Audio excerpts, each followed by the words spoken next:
get there. And we actually stopped at a couple of little towns, and just the little towns were so cool. I remember stopping in this one little town called Glencoe, which is in the Highlands. Mm-hmm. Now, the Highlands are just awesomely gorgeous. I mean, the whole place is just awesome. And I remember going into the bakery, and they had apple slices. So I got one of those, and I walked down the way to go get back on the bus. And it was so good, I wanted to run back down the street and get another one. So I almost went to Glencoe just so I could have another apple slice. Aren't those fun when you find things like that? It just makes your trip kind of a little highlight. Well, I'll tell you a little highlight that's kind of funny is when I went to Loch Ness, and I'm out on the boat and stuff, and they're giving the history of it, and they said that the very first person to ever, see or report, the Loch Ness Monster was the man who ended up being St. Columba. And there's a thing about there how he had fended off the Loch Ness Monster from one of his men, which sounds a little nebulous to me, but hey. But the thing that was so funny is that our family name is derived from St. Columba. Really? Yeah, so that's where McCallum comes from. It comes from the Columba part. That's too cool. Yeah, so I'm actually related to the person who was the first sighter of Nessie. Well, did you see Nessie? I didn't see Nessie at all. I didn't even see a fish. Oh, well, but that's another place that is nothing like you think it is. Why? I mean, it's a nice little town. It's actually kind of a touristy in a little bit of places, but it's just it's almost like seeing the places in Maine, the little harbor towns. Mm-hmm. It's just like that. And then you go out on the boat, and they drive you around Loch Ness for a little bit, show you some of the boats that have sunk and the stuff on the side. So the couple of the different castles and things. Fascinating place. Well, that would be fun. So, that's what I'm saying. Anybody that goes, and if you don't just, keep your eyes closed and just look around, I mean, I guarantee you'll have an awesome time if you're interested in the history of places.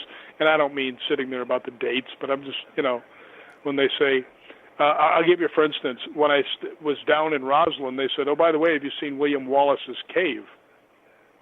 Well, William Wallace, Braveheart? The Braveheart dude, Mel Gibson? They said, yeah, he used to have a cave here inside Roslyn Forest where he would hide when the British were chasing him. I said, I want to see that. And they said, well, you can't get there. It had a mudslide. And so I was kind of bummed out. Totally.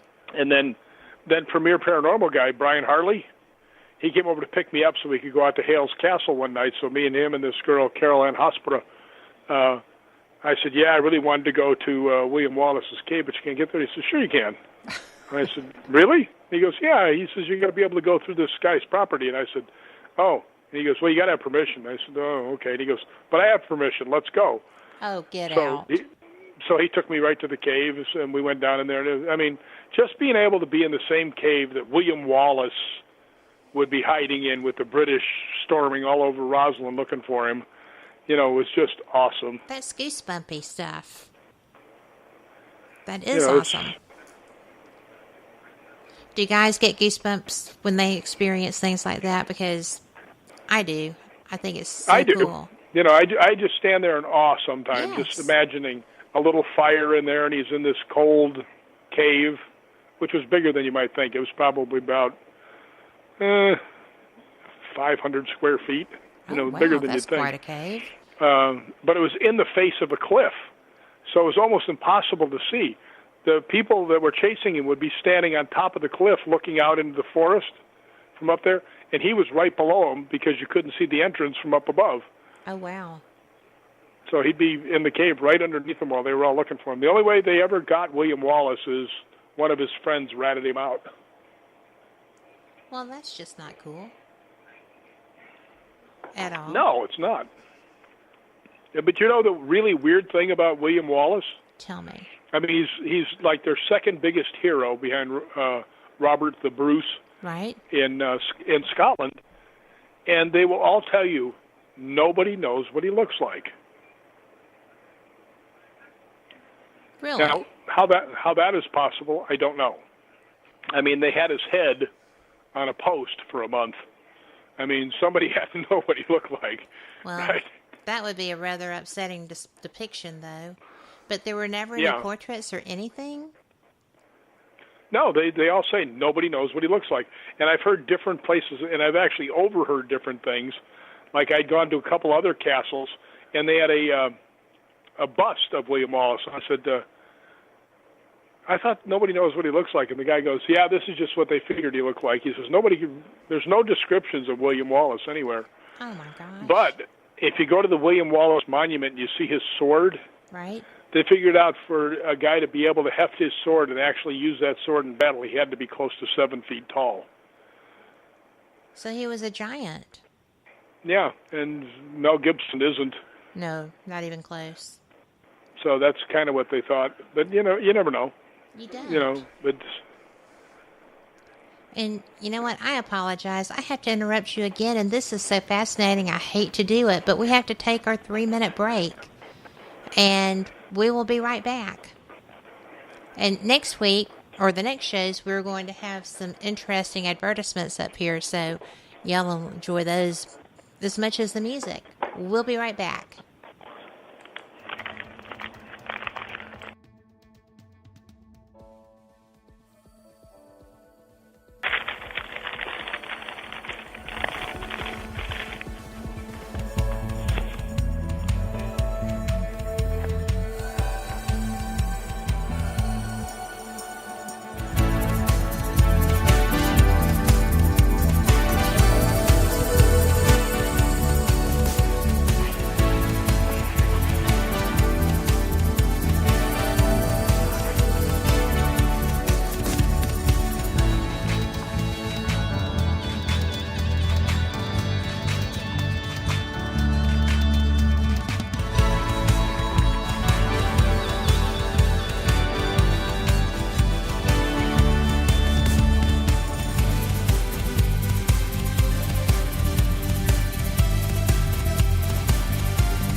Listening to WBHM Digital Broadcasting, the best in paranormal talk, only on Paranormal Experienced Radio, broadcasting live out of Birmingham, Alabama. We are back, and I have to tell you that song, which is called Time of Your Life, is actually the one that I chair dance to the most. Welcome back, Rick. I am so sorry to have to stop you. I could just talk to you for days, and yet they insist on these breaks. But thanks again for being here. We have all kinds of comments about William the Bruce. Oh my God, William Wallace and Robert the Bruce. And we have people in chat whose ancestors actually fought in those battles of England with them. So, well, I'll tell you a funny story about that Battle of England and all that stuff. Is right in Roslyn, about a mile from where I stay, there's a monument to the Battle of Roslyn of 1303. And it's actually thought to be one of the very first battles that William Wallace actually brought his men into. And it was 30,000 English against 8,000 Scotsmen, and the Scotsmen routed them by, instead of taking them on head on and coming at them from different angles. And they actually won that battle. But here's the interesting thing. I decided that I would walk down there at night and go out into the field, because there's quite a few deaths in that field, a huge battle, with my K2 and my night vision and my thermal to see what I could pick up. And some of the battle took place in the forest. So I walked down there during the daytime to see, the best places to go into the field and everything else. And I'm walking through the forest, and as I walked over a hill, I hit some mud, and my foot went flying out from under me. Oh, dear. And my other leg got stuck behind me, and I fell back right on top of my leg and just crunched my knee all the way closed. And my leg was stuck behind me, and I was starting to slide down the hill. And finally, I rolled over more in the mud and got my leg loose. But I sat there for like 5 minutes trying to get it to, even stop, so I could actually try and stand up. So I finally got up, and I looked back up the hill, and there's no way with my messed up leg, I mean, I really messed it up, that I could actually get back up this hill because it was muddy. Right. So I looked around, and there was this one long, flat road, and I had no idea where it went, but I said, I got to go somewhere. So I walked about 2.5 miles out of the forest, limping every step. And I finally got to this street, and I started walking down it, and I saw a guy in his kitchen. And I hollered at him, and he looked up, and he sees me. I'm covered in mud, and I'm limping. He probably thought it was the zombie apocalypse, right? But I asked him, I said, hey, if I keep walking, will I eventually find a road that I can catch a bus back to Roslyn? And he goes, yeah, but it's quite a ways. I said, okay, thank you. And I just started stumbling down the street. And I get about 50 yards, and up this car pulls up next to me. And the guy goes, hey, mate, get in. So the guy actually gave me a ride right back to my hotel. And just to show you how messed up I was, as soon as I got out of there and I started walking into the building, the lady that ran the tea shop there comes out, and she goes, oh, should we call an ambulance? I said, no. Oh, my gosh. No, I'm fine. They said, you're injured. I said, no, I'm just hurt. There's a difference, right? The lady that runs the place is a nurse, and she goes, do you want me to take you to the hospital? I said, no. It's just one of the things that'll have to work its magic, right? But the fact is, I'm probably the last casualty of that battle. Of course that would be you. That's pretty fascinating and funny. Yeah, 700 years later, boom, down I go. Down you go, right there in the middle of it. Yep. Oh, I just like your sense of humor and your sense of self. Too cool. Well, I have to be with me, so I have a good sense of self. There you go. Unfortunately, I end up talking to myself a lot, getting into arguments with myself. Do you ever win? No, always, but that always means, too, that because I'm arguing with myself, I also lose. So, there it's a no-win-win. Oh, my word. Well, I will tell you another place in Scotland that nobody ghost hunts. Oh, tell me. And I think it's called St. Andrew's Chapel, and it's not in St. Andrews. It's actually on the side of a place called Arthur's Seat. It's a mountain in Edinburgh that you can see, just looking at anything of Edinburgh. It's a big, big mountain. And there's a chapel that is, just kind of crumbled.